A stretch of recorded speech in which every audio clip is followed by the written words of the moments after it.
Hello guys, this is Dr. Dheeraj Masapu and today we have this is Dr. Dheeraj. He is working in a center. He is an associate professor there, and we have Dr. Nitin Manohar who is working in Cleveland Clinic, and we have Dr. Mukilan who is also working in Cleveland with us, who is working in Yashoda Hospital, Secunderabad as consultant, and all have done the DMs in neuroanesthesia, and they have taken different paths after doing DM neuroanesthesia.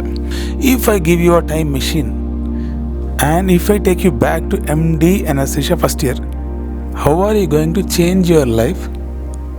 Are you going to do the same thing?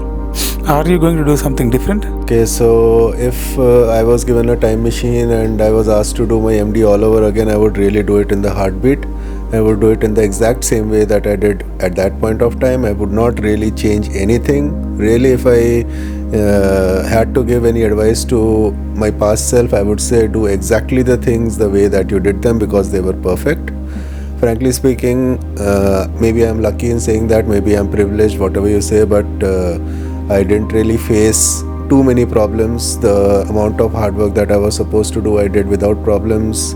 I got through most of the you can say the steps in my life, like basically your MBBS, PG exam, MD, DM exam, DM, and then getting on to the faculty post. Everything else that happened, it happened in the exact manner that I tried to envision it, and I worked hard for it, and I got it basically. But saying that, it comes with a bit of caveats. Frankly speaking, it has been a long, hard journey. Although I'm not complaining about it, but it has been long and hard, and in retrospect, I can say that maybe if I had taken a little bit easier on myself, it would have been a little bit better. But that little bit of hypertension that I had during my internship time to get into my PG exams, or preparing for everything 2 years in advance, it worked out in the end. Frankly speaking, I'm very happy with the way it all worked out.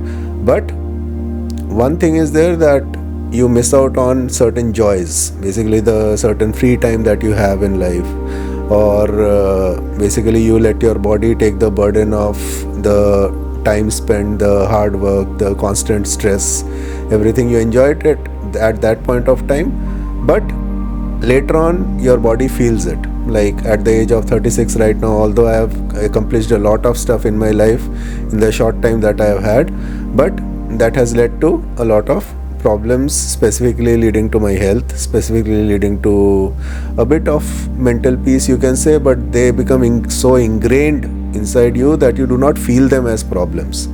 So that is the main, you can say, message that I can give the kids who are watching this video, that if you are working hard, if you are ambitious, it is going to cause a burden on you. You won't feel it at that point of time. It might feel like a experience to be relived, but later on you will feel it.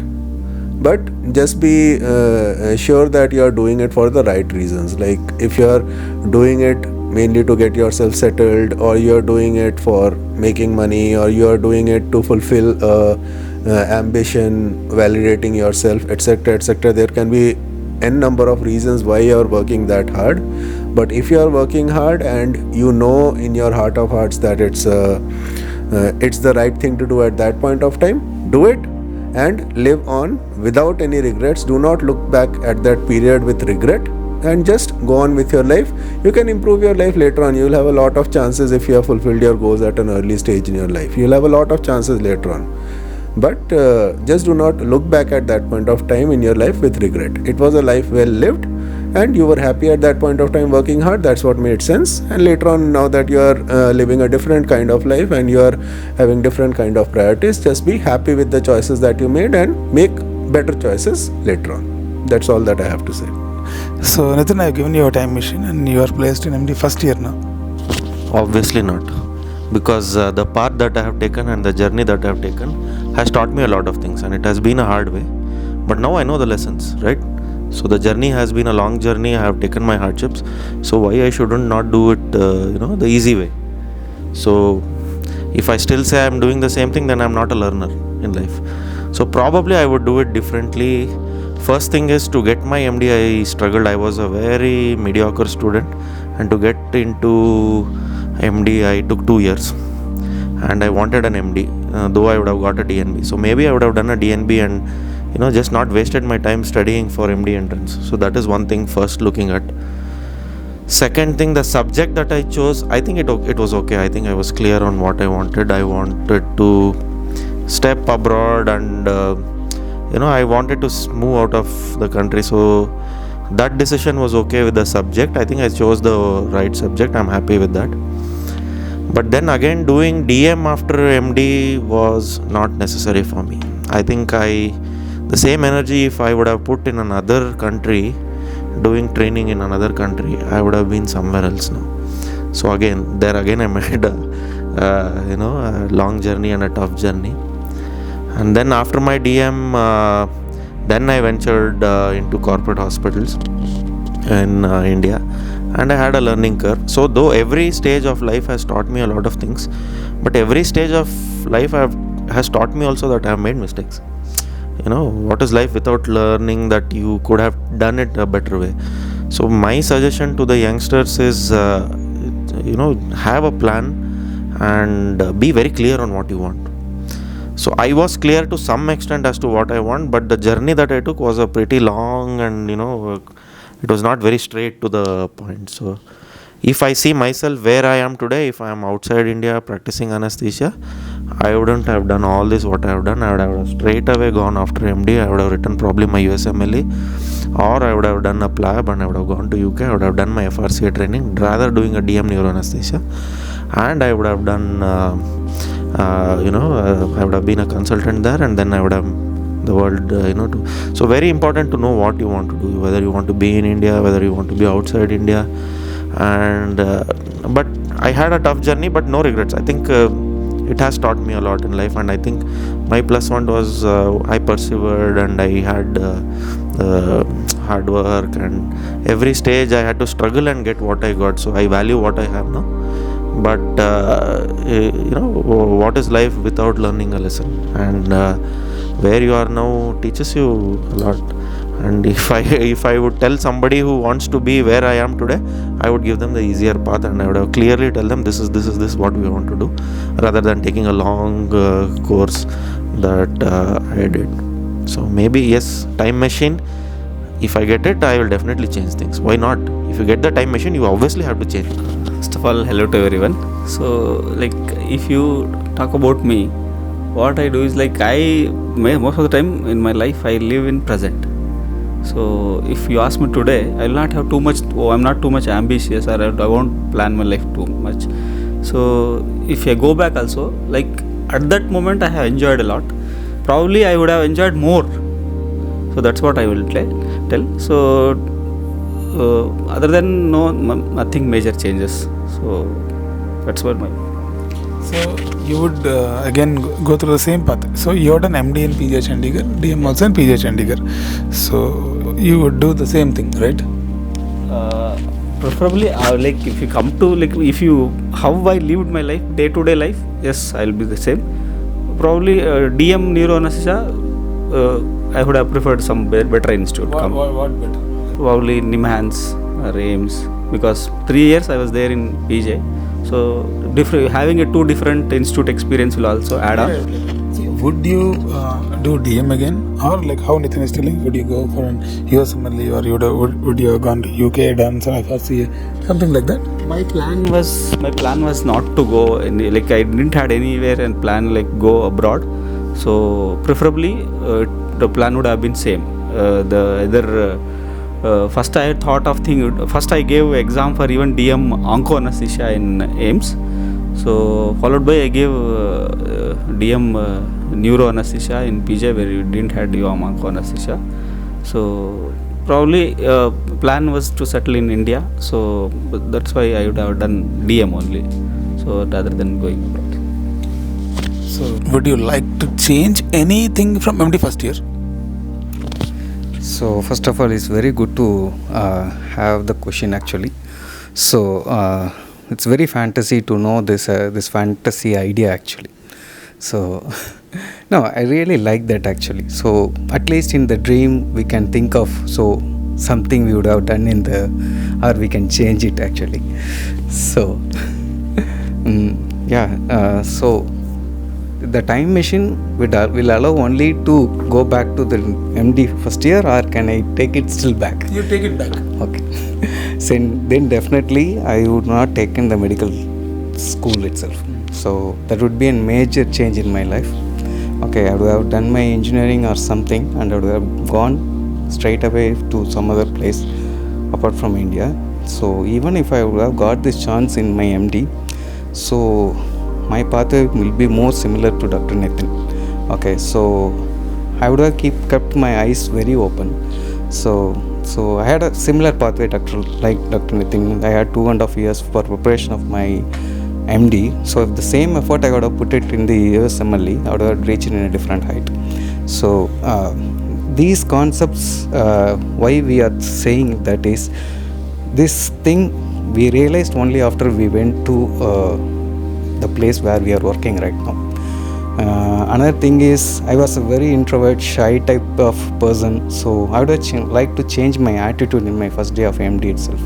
So I would have communicated more, I would have spoken more, I would be more studious, I would have put a more work on my thesis or something like that. I would have focused more on my MD.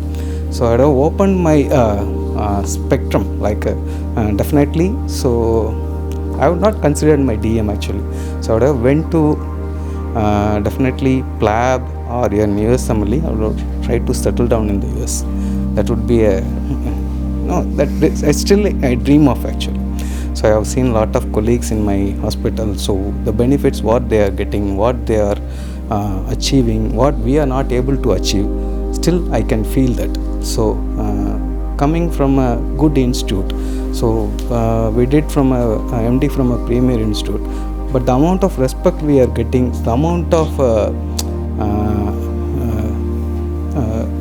thing we are getting in the outside world is not comparable with the Westerners or those who are coming from the Americans. I don't know in what way we are not equal to them. I didn't really know that. So in that way, I really wanted to know what we can go and see and what will make the change if we go to US or something. So I would definitely took my time machine. I would have went to somewhere in the other part of the world, not the DM. Definitely, it's not my one. Thank you. Very perfect answer, Mukilan. Really, I'm expecting this answer, from somebody. So basically, he raised a point, Nathan.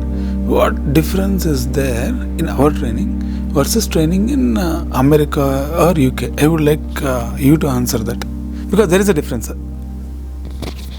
There is definitely a difference, and the difference I will say is not clinical, because we are very superior clinically. Whenever we are employed in any part of the world, people know that we can do clinical work. We can manage any kind of case. We have done, if they have done 100 cases of that kind, I would have done 10,000 cases in India. So they don't even have a doubt about clinical skills, but our other skills are lacking, right? From research, communication, involvement in educational activities, involvement in quality improvement projects, leadership, communication. There is so much lacuna in our training, and there is no importance given to this. This is mainly because of the clinical burden that we face in our institutes. Our institutes are overburdened with clinical work, and there is no structure in our training. So we do all the clinical work. The academic schedule is not specific. It is not well designed. We don't even maintain a logbook. Most of our logbooks are fake, and we don't write the logbooks properly. If somebody asks us how many cases you have done of some kind, we don't have the answer. We will just say some number. You have to have a document for that. So my suggestion to the youngsters is maintain logbook, maintain a record of what you are doing, and develop yourself in all these aspects: clinical, educational, administrative, and quality improvement. So these are the broad headings that you need to develop, and all these are very important for overall growth. Nobody is assessed only in one way. So the problem is we are only unidimensional in the abroad market, and people who are multidimensional are more valued. But we have our own advantages also. Indians are more sincere, more hardworking, and we are famous for our knowledge, our clinical skills, and our brain. The Indian brain is, everyone knows that we are brainy, we are very smart. These are our strengths. But I definitely would want to work on the other aspects, and would have molded myself in a better way. I don't think in India any training institute will give all this. I really think that I have trained in a central institute, I have trained in a state government institute. Every institute has lacunae, and every institute, no institute in India will probably give you the absolute training for all this. So in India, if you want to practice, you can definitely do with Indian degrees. Indian MD, Indian DM is enough, because they are not seeing at all these aspects. But if you go outside, then you realize what is lacking. In a clinical meeting, in an institute meeting, how people talk, how people present, we lack there. We cannot stand our foot there. So it's very difficult for us. I have done a lot of research. I have 50 publications. I have vast experience in research, but still there is a lack about the quality of research that I have done and the quality of research that they have done. They will start their research right from medical school. From the first year medical school itself, they will start getting involved as volunteers in research projects. That is a kind of training that they get. So our training is not there. What can we do? Whenever we attend an interview to a Western institute or wherever, we will always fall behind in all these points, and these are points which will make us fall back. Very excellent points, sir, you both told now.